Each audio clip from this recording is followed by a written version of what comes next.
What a weekend that was then. Archie Rhind-Tutt joins us once again from Germany to take us through some of the big talking points. Obviously, Archie, from a US perspective, we kind of want to start with Borussia Dortmund because of the performance from Gio Reyna and him bagging his first Bundesliga goal. How much coverage has he in particular got in Germany over the last few days?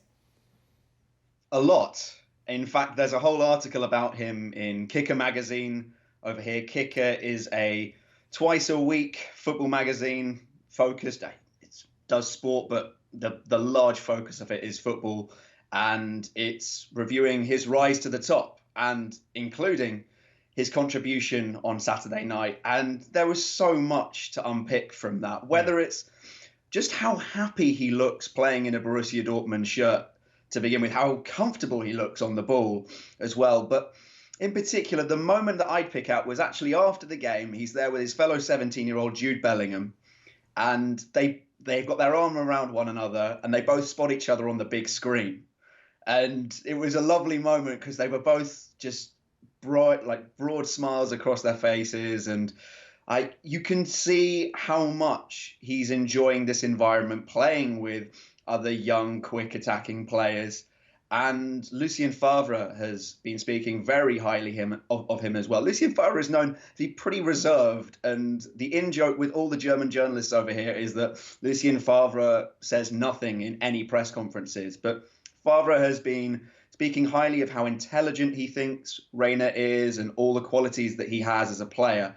So it's a very bright start to the season for Gio Reyna. Archie, I don't know if we've ever really seen anything quite like this. That amount of talent on show at such a young age. It's box office stuff, isn't it? Yeah, there was a joke made in the German press that if you want to get into Borussia Dortmund's attacking lineup, then you have to be 20 or under. So it's incredible. I can't remember seeing anything like it. So many players going forward who really bring you to the edge of your seat.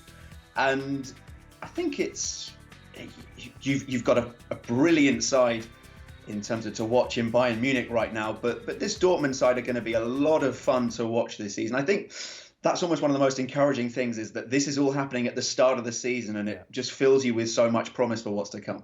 If this was a movie, I would suggest that Dortmund and their youngsters are very much the good guys, and then you'll have Bayern Munich very much on the dark side because they're the big bad bullies, aren't we? And we saw that against Schalke. This is a team who take no prisoners and will just keep going until they score as many goals as they can.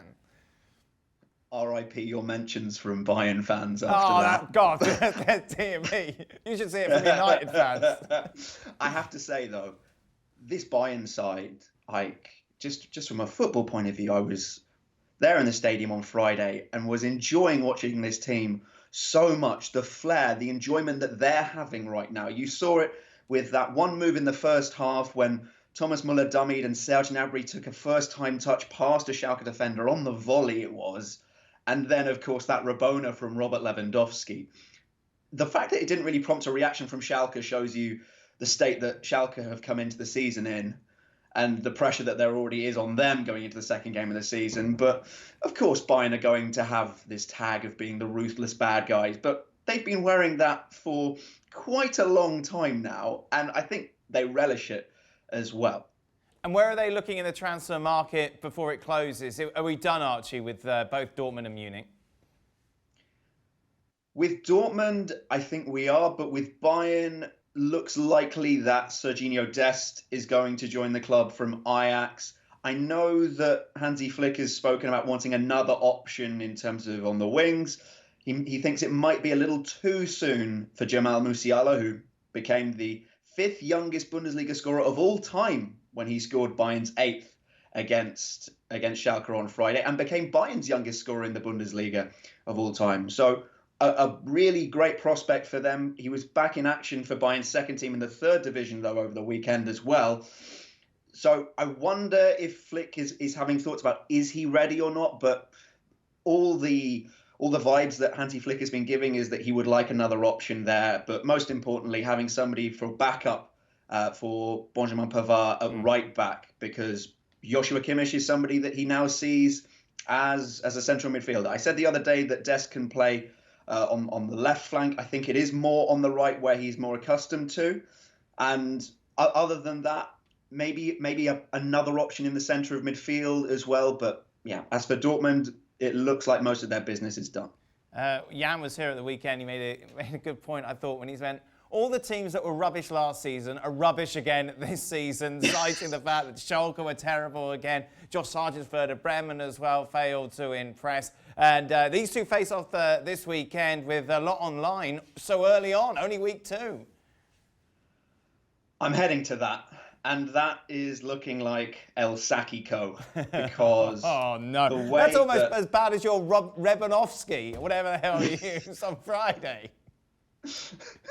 Look, I saw somebody else call him Rabona Lewandowski. Okay, I was just passing on the message of Twitter. But in all seriousness, when I spoke to Schalke coach David Wagner after the game on Friday, he didn't seem all that bothered by the manner of the defeat. I thought there was a distinct lack of fight from Schalke. They essentially chucked in the towel. And at this early stage in the season, I know this Bayern side are one of the best teams that we've seen in Germany, probably the best team we've seen in Germany since they last won the Champions League trophy in 2013. But for them not to change anything tactically and just to take that kind of defeat, I thought was a very worrying sign, particularly how most of the players just didn't seem that bothered. As for Werder Bremen, Jan's right, because the same softness that they were showing in defensively reared its ugly head again against a Hertha side that didn't have to work all that hard to score 4 goals. Josh Sargent was the guilty party at the back post for the first goal. He let Peter Pekarik go. I think Bremen have more in them right now than Schalke. There's not as much pressure, I think, on Florian Kohfeldt, but my main concern is how both of these coaches are looking at their teams right now. There seem to be some rose-tinted glasses when actually these are two of the biggest clubs in German football who are in real trouble. And sure, Schalke aren't going to be playing Bayern every week, and Werder Bremen is going to be an easier game in that sense. But this is going to be the first time, in all likelihood, given the way that the corona rates are looking here, that Schalke are going to be playing a game in front of their fans since March. Schalke fans right now are furious at what is happening at the club. You saw the protests at the end of the season to do with Chairman Clemens Tönnies. So now the question is, if the Schalke fans are there, and if Schalke put in a performance as bad as it was against Bayern, then I think David Wagner could be in trouble. Jochen Schneider came out and was a lot stronger in his tone, saying it was unacceptable. Bastian Oczipka came out and said that it was a disgrace, the way that they performed.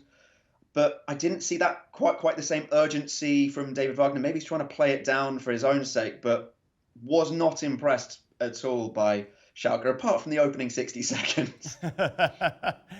Didn't somebody tweet out that Schalke looked a lot better in the opening 60 seconds than they did for the majority of last season? How did that age, Archie? It's still true. It's still true. Shame about the last 99 minutes. But yeah. Oh, dear. Our German expert, Archie, thank you very much. Just a reminder that Schalke's game live on ESPN Plus this weekend, as is every single other game in the Bundesliga this season.